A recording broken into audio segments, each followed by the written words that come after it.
Muy buenas tardes. Gracias por estar con nosotros una vez más en esta programación en español del Canal 17. Les saluda Pedro Corzo, periodista de Radio Martí. El tema de hoy, hace varias semanas que no lo tratamos directamente, el Medio Oriente. Y en ese Medio Oriente, un país en particular, Israel. ¿Por qué Israel? Israel es, como dicen muchos, la única democracia real que existe en esa parte del mundo. Es un país rodeado por otros países que tienen proyecciones religiosas, proyecciones políticas, filosofías totalmente opuestas. Israel viene siendo como una isla de libertad en un lugar donde el conflicto es muy grande. Así que para abordar ese tema, los problemas internos de Israel, como los tiene cualquier país, pero los problemas con sus vecinos, hemos invitado a un experto en el asunto, a Juan Dircier. Juan, gracias por estar acá. Por favor, un gusto como siempre estar contigo, Pedro. Juan, la situación política interna de Israel, porque quisiéramos llevarle a nuestros televidentes una visión de que en Israel existe una democracia, no perfecta por supuesto, pero donde diferentes vertientes se pueden expresar sin restricciones y que también los palestinos, los árabes también funcionan dentro del Estado israelí y tienen acción política. Déjame corregirte si me permites. Adelante. Yo creo que la democracia de Israel se acerca bastante a la perfección de la democracia. ¿Por qué? Porque es un sistema totalmente representativo parlamentario donde cada uno de los ciudadanos del Estado de Israel tiene su derecho a emitir voto y donde este sistema parlamentario lo que hace es fomenta la diversidad de partidos y a veces un poco ridículamente representado. ¿Por qué? Porque hay partidos que con muy poco porcentaje de los votos llegan al Parlamento y representan posiciones muy minoritarias que en un sistema como el de los Estados Unidos, dominado absolutamente por dos partidos mayoritarios, no tendrían expresión. Porque Israel tiene, y perdóname, cierta semejanza al género político dentro de la democracia que existe en Europa. Es más bien una democracia parlamentaria. Y por eso esas minorías pueden jugar de esa manera. Exactamente, pero con un porcentaje muy bajo para poder acceder al Parlamento. Hay países donde dicen, bueno, como mínimo un partido para poder acceder al Parlamento tiene que tener el 5% de los votos, o el 7, o el 2, o el 5. En Israel el porcentaje es muy bajo, con lo cual eso permite el florecimiento de una diversidad de partidos absolutamente increíble y creo que eso, justamente esa diversidad, es lo que fortalece la democracia israelí. Y eso no también nos genera cierta inestabilidad, o sea, de que se produzca con frecuencia cambios de gobierno, que los juegos de las coaliciones demanden que el país a veces pueda correr riesgos? Mira, es muy interesante porque lo que pasa en Israel es que desde hace años no hay ningún partido que consiga el 50% de los votos, con lo cual la necesidad de coalición es constante y siempre hay que armar una coalición para tener la mitad más uno de los miembros del Parlamento. Y esto sí realmente puede generar en algunos momentos esta estabilidad, pero durante los últimos años se dio la oportunidad que esto permitió a que de alguna forma los partidos de centro lleguen a formar una coalición y que esa coalición avance en la agenda común entre estos partidos que representa la mayoría del electorado, con lo cual corre un riesgo siempre el sistema parlamentario de la inestabilidad, pero por otro lado permite que los partidos busquen una agenda en común y se avance en esa agenda para adelante. Juan, sin embargo, a pesar de esa diversidad de partidos, hay figuras prominentes que se mantienen por años. Perdón, el caso de Netanyahu, por ejemplo. Bueno, Netanyahu es una figura joven, sobre todo dentro de... Pero lleva muchos años en la política. Lo que pasa es que tenemos que entender primero que Israel es un país muy joven, que tiene 65 años y que hasta hace pocos años todos los primeros ministros y líderes representaban a la generación fundacional del país. Un Rabin, un Begin, un Shimon Peres, que es el presidente del Estado de Israel, representan a los que fundaron el Estado de Israel. Es el único sobreviviente, ¿eh?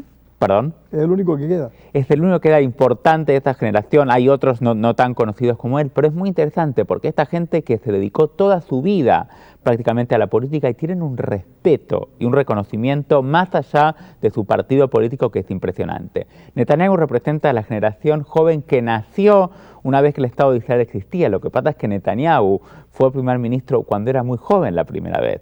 Con lo cual, por eso no suena que hace muchos años que está, que es verdad, pero fue una figura muy joven. Pero recién es Ehud Barak o Olmert o Netanyahu, quienes representan la nueva generación de israelíes. Y es muy interesante. Pero que los tres llevan muchos años en política. Llevan muchos años en política y es muy interesante porque uno puede ver la evolución política de Netanyahu también durante los últimos años.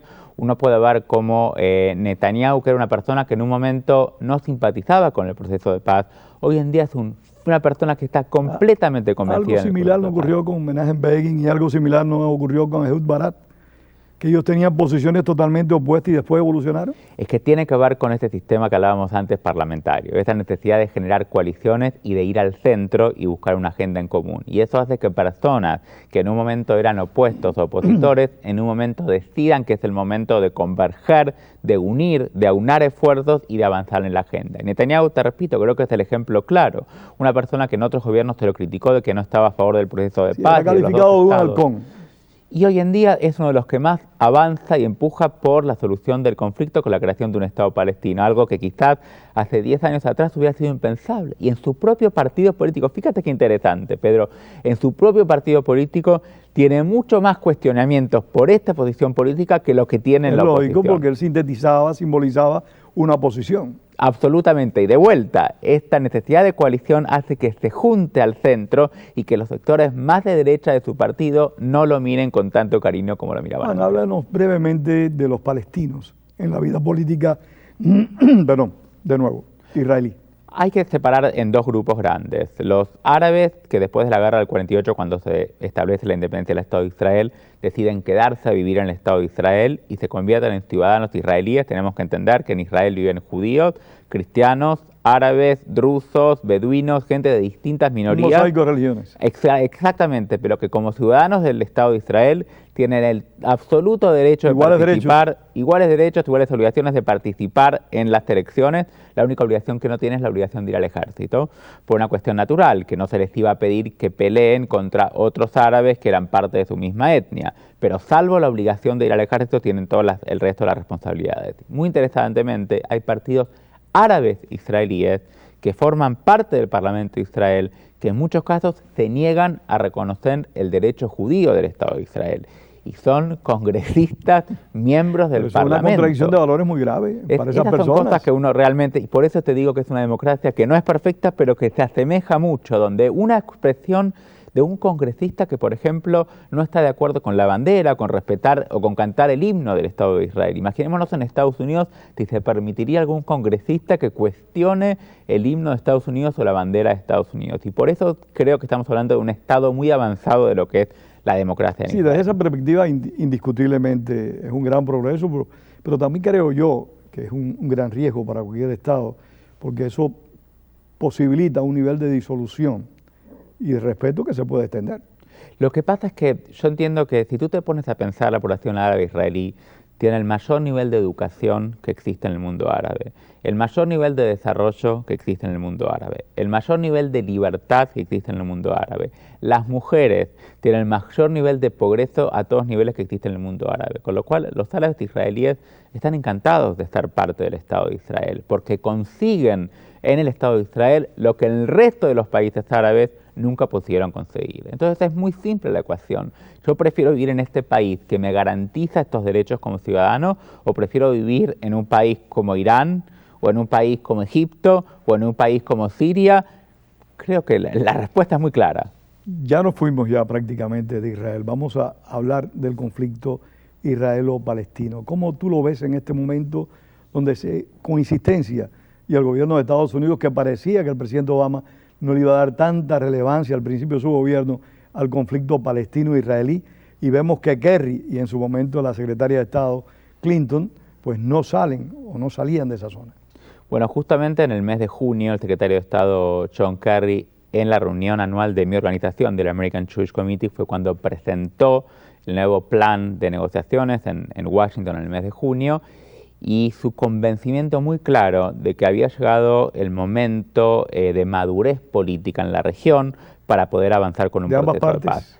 Él cree que de ambas partes, está convencido que es el momento de apoyarlo. De parte del gobierno de Israel, el apoyo es absoluto, y en esta misma convención estuvo Tzipi Livni, que es la encargada de parte del gobierno israelí, exactamente, que es la encargada del gobierno israelí en las negociaciones, quien señaló el apoyo absoluto del primer ministro Netanyahu en esta iniciativa. De ahí en adelante se empezaron a dar las rondas de negociaciones. Y aquí hay que hacer una salvedad con lo que pasó antes. Anteriormente el proceso de paz fue público. Cada vez que había una reunión salían a la luz todos los detalles que se discutían, las divergencias y los acuerdos, con lo cual automáticamente se generaba oposición dentro tanto del mundo palestino como de la sociedad israelí. Y lamentablemente esta sobreinformación generó que desde la posición palestina hayan decidido frenar el avance y no seguir adelante con las negociaciones porque sentían que faltaba el compromiso político del liderazgo palestino de poder enfrentar a la calle palestina y decir hemos alcanzado un acuerdo. Esta vez las negociaciones son secretas. ¿Qué quiere decir? No se filtran los detalles. No se puede montar show. No se puede montar show, no se puede conocer qué es lo que se está negociando de fondo. Yo tuve la suerte de viajar a Israel en el mes de agosto con un grupo de periodistas aquí muy respetados y conocidos. Íbamos a reunirnos con miembros de las dos delegaciones y las máximas autoridades de las dos delegaciones decidieron que no se iban a reunir con periodistas de ninguna parte para no filtrar información, para que no salga a la luz estos detalles y mantener de alguna forma el esquema más protegido. Hay una demanda por parte de la autoridad palestina que desde mi perspectiva es muy importante, que es la excarcelación de un número importante de prisioneros. Muchos de estos prisioneros tienen crímenes de sangre. Y esto, saltando la distancia, me hace pensar en los diálogos que tiene el gobierno de Colombia en La Habana con otros muchos guerrilleros que también tienen grandísimos crímenes de sangre. O sea, ¿cómo conciliar la excarcelación de personas que cometieron actos terroristas que causaron la muerte de un número importante de personas, esa excarcelación con conversaciones, pero a la vez el propósito del gobierno de Israel de seguir desarrollando los asentamientos? Creo que es una excelente pregunta y hoy es sin lugar a dudas uno de los temas que divide la sociedad israelí, porque el gobierno de Netanyahu se comprometió a liberar 106 prisioneros convictos. ¿Qué quiere decir? No es gente que estaba detenida en la cárcel, sino que son terroristas que habían sido condenados, juzgados debidamente y condenados por el asesinato, o sea, como se los conoce, que tienen las manos manchadas con sangre, gente que asesinó a niños, a padres, a ancianos, que estaban en prisión pagando de alguna forma la pena que la justicia le había acordado, y el gobierno decide liberarlos. ¿Y por qué decide liberarlos? Porque el gobierno de Netanyahu dice, tenemos que avanzar en el proceso y la única forma que avancemos es haciendo concesiones. Y entendemos que es un tema crítico y doloroso para la sociedad israelí, pero si no aportamos nuestro paso y nuestro granito de arena, nunca nos vamos a ganar la confianza de la otra parte. Con lo cual el gobierno de Netanyahu, un gobierno de vuelta, un partido de derecha, decide vamos a liberar a estos prisioneros para apostar a la paz, algo que genera muchas críticas en Israel, porque es una vez más, el gobierno israelí entrega algo a cambio de una promesa de un eventual acuerdo. ¿Siguen convencidos de que deben seguir desarrollando los asentamientos? Eso no hay un choque ahí entre los diálogos de paz, la excarcelación de estos convictos y el desarrollo de los asentamientos. Hay que definir muy bien qué son los asentamientos. Primero los asentamientos... Ayúdenos en eso a todos que tenemos una gran confusión. Primero los asentamientos son ciudades enteras, donde hay edificios, donde hay escuelas, donde hay hospitales, donde hay centros de salud, donde hay correos, donde hay bibliotecas. O sea, no es el concepto de una tienda de campaña y un farol. No, la mayor parte de nosotros la idea que teníamos, y perdona que te interrumpe, que era un conjunto de edificios que se construían pero sin mayores trascendencias. Son ciudades enteras. ¿Quiénes viven en los llamados asentamientos? Mucha gente que está ahí porque es mucho más económico vivir en los asentamientos que vivir en la zona de Tel Aviv. Y estamos hablando de 10 minutos de diferencia de un lado para el otro. Entonces hay gente que está ahí por una cuestión económica. Pero son judíos. ¿Perdón? Son judíos. En los asentamientos vive gente, digamos, judía que fue de alguna forma motivada por una cuestión económica, por lo mismo que uno se muda a la zona de Cutler Bay en vez de vivir en Coral Gables. Entonces, ¿cuál es la situación? Hay los asentamientos que se empiezan a construir después del año 67. Hay zonas que hoy prácticamente son parte integral de lo que es la ciudad de Jerusalén. Con lo cual sería ridículo pensar, e imposible desde el punto de vista práctico, pensar en que esas zonas podrían llegar a ser parte de un Estado palestino. Lo que está hoy en negociación es, por un lado, los palestinos dicen queremos un Estado independiente en la zona de Cisjordania y en la Franja de Gaza. Zonas que están desconectadas territorialmente. Pero quieren Jerusalén de capital. Entonces queremos, y Jerusalén del Este capital, pero queremos también una conexión territorial entre la Franja de Gaza que está aquí y Cisjordania. Entonces el Estado de Israel le dice, nos parece bien que es justo que haya una conexión, porque si no estaríamos hablando de dos estados desconectados, Pero ¿saben qué? Estamos dispuestos a negociar. Negociemos los asentamientos, negociemos territorios. Israel se queda con unos sectores de los asentamientos y a cambio le entrega a los palestinos una corrección territorial entre las dos zonas. Pero cuidado. Eso sería una franja de tierra para conectar. Cuidado, porque esta franja de tierra dividiría a Israel en dos. Entonces te están pensando Pero eso es muy peligroso para Israel. te están pensando ideas muy alternativas, como por ejemplo que haya una autopista elevada que conecte las dos partes, digamos, de autoridad palestina. Pero otro de los problemas principales aquí es que las negociaciones se llevan a cabo solo con la mitad de los palestinos, porque se llevan a cabo solo con el grupo de Mahmoud Abbas, de la Autoridad Palestina en Cisjordania. En la Franja de Gaza gobierna un grupo terrorista, el grupo Hamas, que está totalmente en contra de las negociaciones de paz con Israel. Con lo cual, la otra gran pregunta que uno se hace es, supongamos que se acuerda con Mahmoud Abbas el establecimiento de un Estado palestino y la solución del conflicto. ¿Qué pasa en la Franja de Gaza? Si Mahmoud Abbas no gobierna la Franja de Gaza, ¿cómo se puede implementar un acuerdo de la Franja de Gaza? ¿O es acaso que solamente esto sería un acuerdo para la mitad del pueblo palestino y la Franja de Gaza la otra mitad quedaría fuera del juego? Entonces, estas son preguntas que uno se hace, ¿no? A la parte, Juan, de que es un grave riesgo estratégico para Israel que se establezca una franja que atraviese su territorio.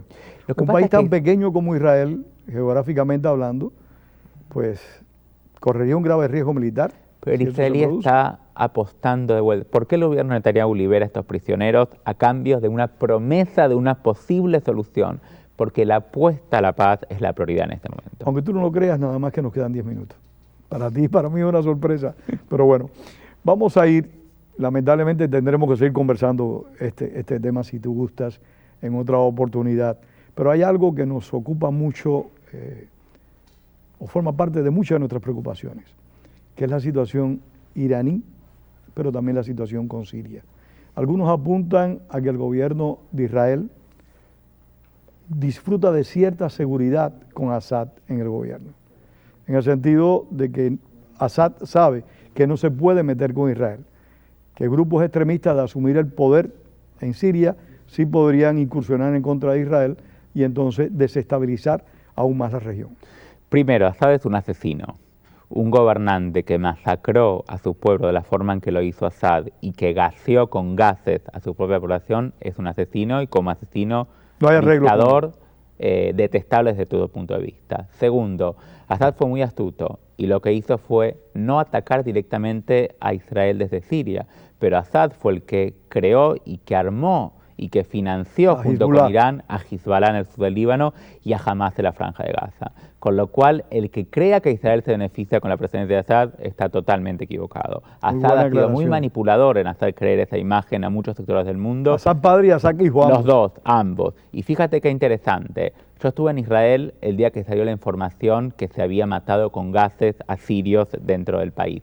Estábamos a millas de la frontera con Siria. Imagínate lo que es pensar en un régimen totalitario de esa envergadura que tiene gases y que lo usó contra su propio pueblo. ¿Qué le impediría usarlo contra los israelíes a quienes él considera su enemigo? Nada. Se parece mucho a la situación de Irak con Saddam Hussein, cuando utilizó contra su propio pueblo gases también. Y eso es lo que, digamos, lo que tenemos que entender. Estamos hablando de tiranos, dictadores, que no dudan un segundo en utilizar las armas que tienen a su alcance para arremeter contra su propia población. ¿Qué nos espera al resto? Pero sin lugar a dudas, la gran preocupación, Pedro, es Irán. En Medio Oriente, hoy Irán es la gran preocupación. Pero perdóname, para antes de ir Irán, y discúlpame, ¿no les preocupa también a Israel de que grupos extremistas vinculados a Al-Qaeda o organizaciones similares asuman el poder en... Yo creo que no solo le preocupa a Israel, le preocupa a todo el mundo. Por supuesto, por Israel en particular. Porque no sabemos realmente cuál es la composición interna de la oposición dentro de Siria, porque sí sabemos que cuando hay que derrocar al dictador, se juntan facciones que al principio todos tienen un objetivo común, que es derrocar al dictador. Y conocemos historias muy conocidas. Como asociarte con gásteres. Historias muy conocidas muy cerca de aquí también. Pero una vez que el dictador es derrocado, ahí empiezan las divisiones y ahí recién se va a saber quién se queda con el poder y qué tipo de gobierno va a implementar.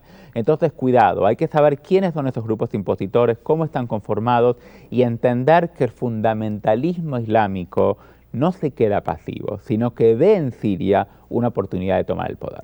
Eso es muy importante, me parece que eso es algo que todos debemos estar pendientes. ¿Qué puede ocurrir en Siria si cae el gobierno de Assad? Que ojalá, comparto tu opinión de que eso es un régimen criminal, eso ocurra pronto, pero que no le dé espacio, como ocurrió en Afganistán, a grupos extremistas del corte de los talibanes.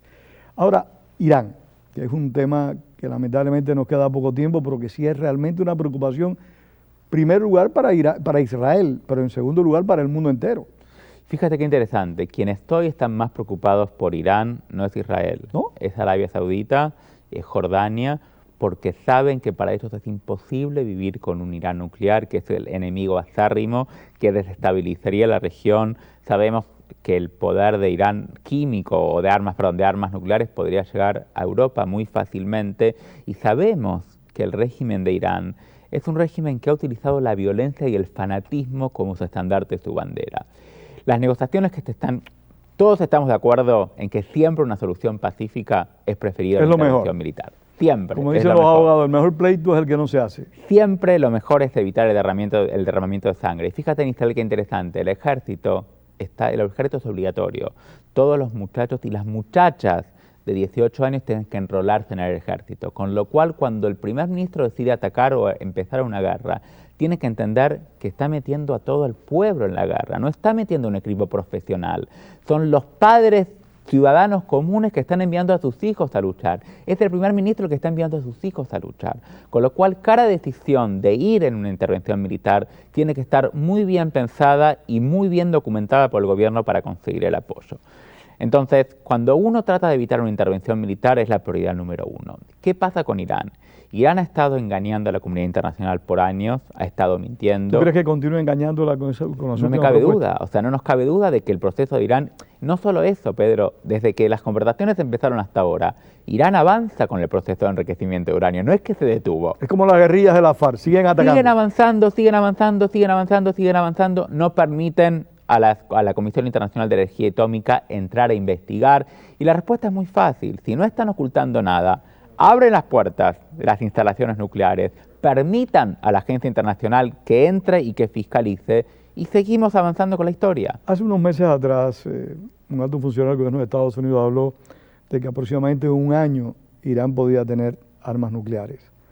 ¿Cuáles son las expectativas de Israel ante esa situación, considerando que en este momento tanto Washington como los otros países que forman parte de las conversaciones creen en las promesas del nuevo gobierno de Irán? Yo creo que los países occidentales tienen algo muy claro, y que el objetivo es evitar que Irán alcance armas nucleares. Y todas las conversaciones son para evitar que Irán alcance armas nucleares. Lo que no podemos hacer en este momento es permitir relajar las sanciones, porque si Irán se sentó a negociar y teóricamente hay un nuevo optimismo del nuevo presidente y un nuevo compromiso de avanzar en las negociaciones, es por la presión de las sanciones que puso la comunidad internacional. Entonces, punto número uno, las sanciones tienen que exigirse, tienen que de alguna forma ponerse a prueba y no soltarse. Tienen que mantenerse y fortalecerse. Porque desde el momento que las aflojas, Irán consigue lo que quiere, que es que la presión internacional afloje, que la economía vuelva a florecer y no se siente con la necesidad de salir a negociar. Pero a pesar de las sanciones, tú decías hace un momento que Irán continúa progresando en el desarrollo, en fisionar el uranio.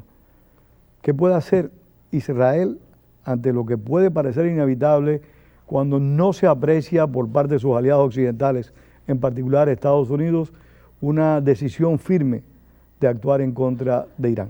Mira, el primer ministro Netanyahu ha sido muy claro, como lo han sido otros primeros ministros de Israel en anteriores oportunidades, y dijeron que, como cualquier gobierno, la responsabilidad número uno de cualquier gobierno del mundo es garantizar la seguridad de sus habitantes. En el pasado, Israel bombardeó el reactor nuclear en Irak y bombardeó un reactor que estaba en construcción en Siria. ¿Y por qué? Porque estaba convencido de lo que después se supo y se corroboró, que eso iba a ser un proceso nuclear que iba a amenazar al mundo entero. Israel lo ha dicho más de una vez: si está convencido que Irán está alcanzando el punto de no retorno y nadie hace lo necesario para frenarlo, va a tener que tomar la decisión si actúa militarmente para detenerlo o no. ¿Qué podría ocasionar ese tipo de acción? ¿Más problemas, más crisis, una guerra global? De alguna forma ocasionaría el absoluto apoyo de los países moderados dentro del mundo árabe, que lamentablemente públicamente no podrían salir a defender a Israel y que hoy todos sabemos que son los que de alguna forma garantizarían a Israel que haga este tipo de operación. Como o sea, dije ¿tú crees antes, que el mundo árabe respaldaría a Israel aunque sea no públicamente, a sottovoce? no podrían salir públicamente a hacerlo, pero los países del Golfo Pérsico, Jordania, Arabia Saudita, Egipto, sin lugar a dudas, están absolutamente de acuerdo en que hay que frenar de cualquier forma posible a Irán. Por otro lado, públicamente la comunidad internacional va a tener que de alguna forma salir si está en un proceso de paz y considera que no hace falta una intervención militar, va a tener que poner una cierta distancia sobre Israel. Pero de vuelta, cada gobierno tiene que defender la seguridad de sus habitantes. Y si el gobierno de Israel llega a la conclusión que es el momento de tomar una decisión militar, estoy seguro que lo va a tomar. ¿Y está en capacidad militar Israel para tomar esa decisión? Yo creo que sí, si no, no creo que hayan hecho públicas tantas amenazas, tantas advertencias. Se están hablando de un montón de factores, un montón de posibles escenarios. Creo que Israel ha estado a la altura de los desafíos que le ha tocado afrontar durante estos más de 65 años y siempre ha salido airoso y ha demostrado al mundo que un país tan pequeño, cuando tiene la razón de su lado, es capaz de defender. Sí, hasta ahora siempre ha salido fortalecido de esas crisis, eso es evidente. Lo que yo sí creo es que un conflicto con Irán pondría a Israel en una situación contra la guerra irregular, como hoy le llaman la guerra asimétrica, mucho más crítica que la del pasado reciente. El tema es que un Irán nuclear cambiaría absolutamente la geopolítica de la región. Y eso es algo que no solo Israel, sino que los países de la región no están dispuestos a permitir. Un Irán gobernada por el mismo régimen. No nos olvidemos que el régimen iraní fue el régimen que atentó contra objetivos occidentales en el Medio Oriente y en el resto del mundo, con lo cual es imprescindible detenerlo. Es un Estado terrorista del cual nadie tiene duda. Absolutamente. Eso es evidentemente. Muchísimas gracias, Juan. Y gracias a ustedes por haber estado con nosotros en esta ocasión.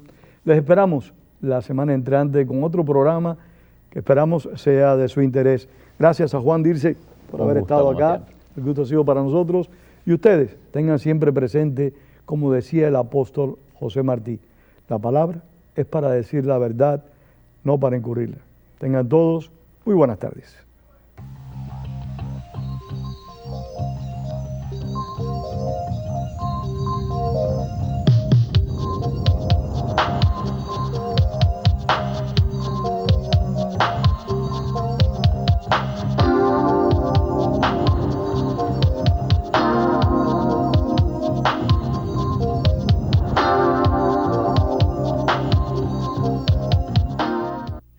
Hola, habla su amigo Pedro Corso. Cada semana usted disfruta de la programación en español en este su canal 17.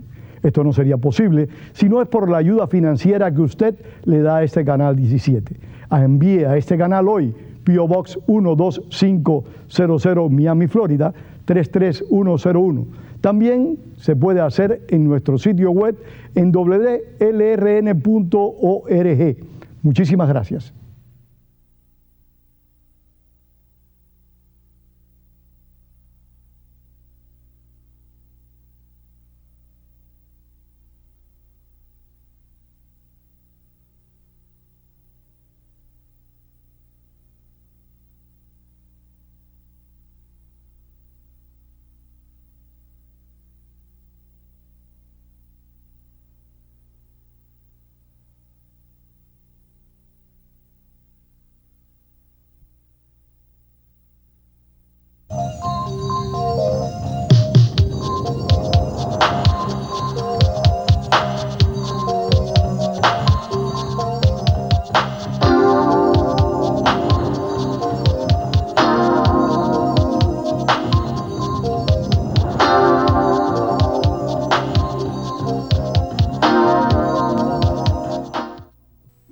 Yo no puedo donar mucho. ¿Qué diferencia hiciera mi donación?